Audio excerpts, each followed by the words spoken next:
Hey guys, I've received a bunch of questions over the last couple of weeks concerning my views on the art direction that Dragon Age Inquisition has taken, and I should say at the outset that I don't think the entirety of the art in the game is bad or anything like that. There are just certain things that are rather remarkable and not in a positive sense, in my assessment, in my opinion.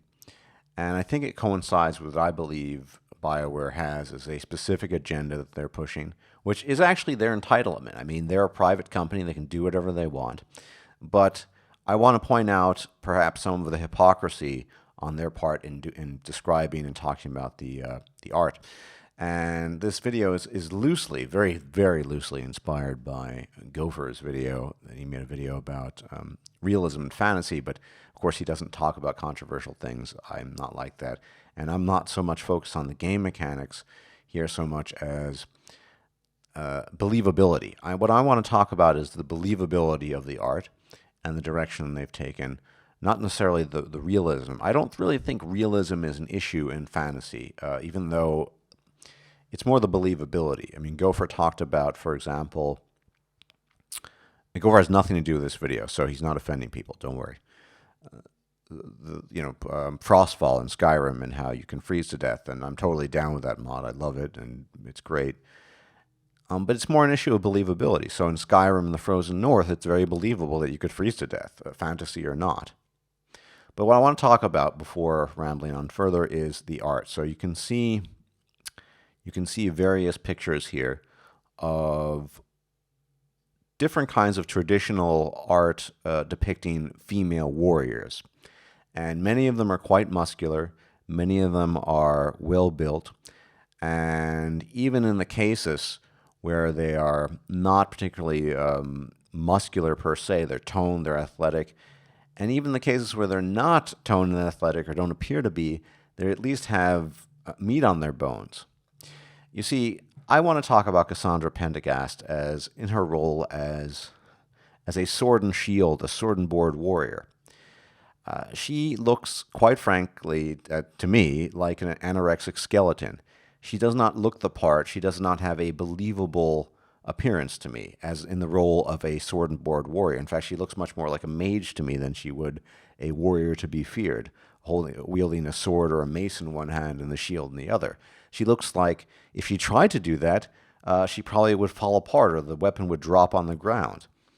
Now, you can argue that it's fantasy, yes, but one of the points I want to make here is that the art with respects to the females in Dragon Age seems pretty uniform. They're all really gaunt. Not all of them. Most of them are quite gaunt, especially Cassandra. I think this was the idea that she's this battle-hardened warrior, so we'll make her gaunt and really thin. That's what she looks. She just looks almost anorexic. The other females look, they have some curves. They look kind of normal. And regardless, they're either rogues or mages, and so it's much more believable in that sense. And, as I said, you can argue that it's fantasy and it doesn't matter and blah, blah, blah, blah. However, if you look at the table, the art on the table here with Cassandra, this tiny warrior, and then look at, obviously, the Iron Bull. I mean, he's an exception. He's a massive Kunari. But Blackwall is a burly, brusque warrior, and he looks the part. Do you think BioWare for a second would ever make a skinny, near anorexic looking male warrior? No, they would not do that. They would never do that. It's only Cassandra, in this particular case, that they decided, for whatever reason, that she has to look the part. Now, contrary to what a lot of people believe, I am not a fan of chainmail bikinis and, no women running around essentially in next to nothing and what have you. This is not for politically correct reasons. I don't think it's distasteful. I don't think it's offensive. I don't think it's demeaning to women, or for that matter, when men run around in chainmail thongs like Conan or cloth thongs.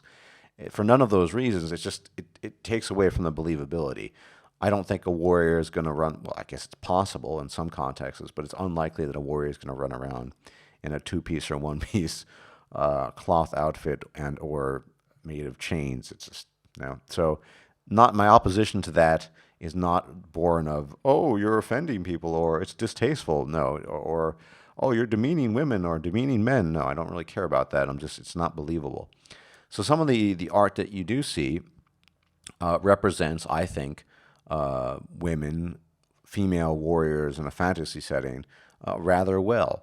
In the cases where they are not overtly muscular, they are at least athletic looking, and they they look like they could actually hold a sword and hold a shield and hold the line.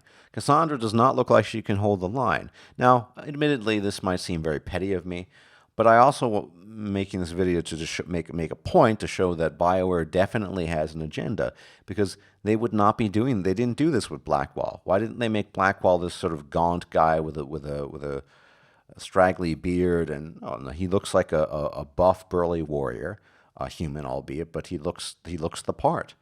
The same with Cullen, and the other females look like they have curves. They look at least normal, but Cassandra has this particular emaciated look. She doesn't look athletic. I mean, I don't know why people say that. They have no idea what an athletic female looks like. You can see in some of the pictures what athletic females look like, but yeah, she just doesn't look the part. Now, this is probably petty of me to point this out, but nonetheless, this is one aspect of the art direction that BioWare has gone in. Now, another aspect is just, yeah, obviously this is my opinion, but they've seemed to have made a concerted effort to make many of Cassandra and particularly Josephine just not look very good. Josephine has, I guess you can call an Italian nose, this very long, almost bulbous, pointy nose that I suppose could appeal to some people, but I don't think would appeal to all that many people.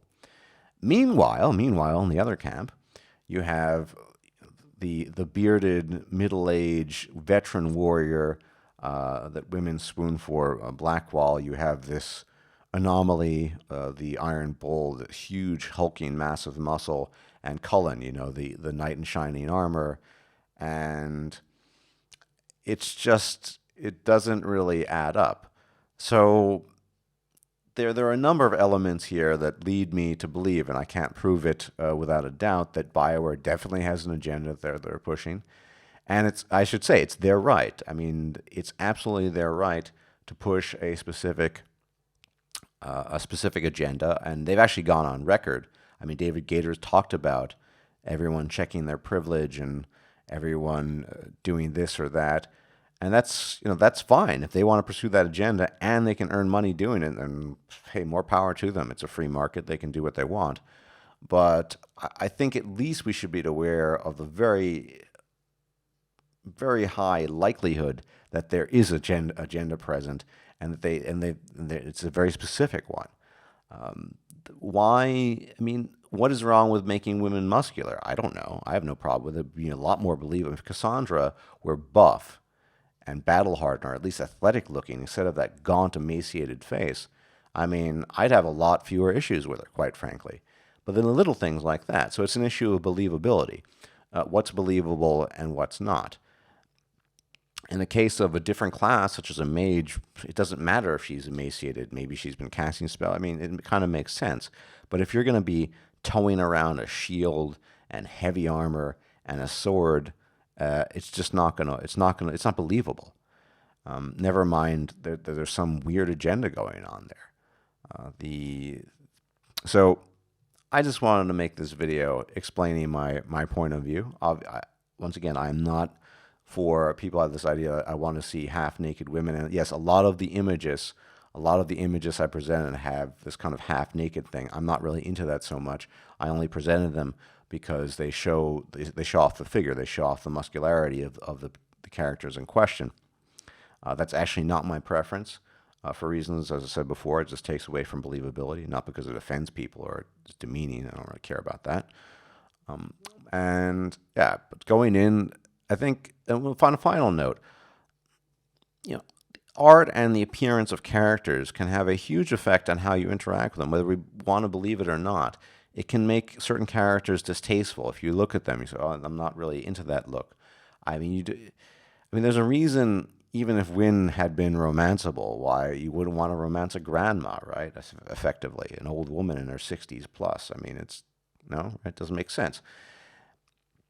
And it's just the art direction is seems to me very intentional with respects to at least some of the female characters. And as I said, this is BioWare's right. If they want to pursue what they call a progressive agenda, that's absolutely fine.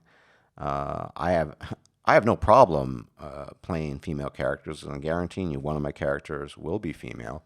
That's not the issue. It's just that they've fused this agenda to the very art that they're incorporating in the game, and I find that disappointing. Hey, but I have no power or authority, and this is, of course, just my opinion. Thanks for watching.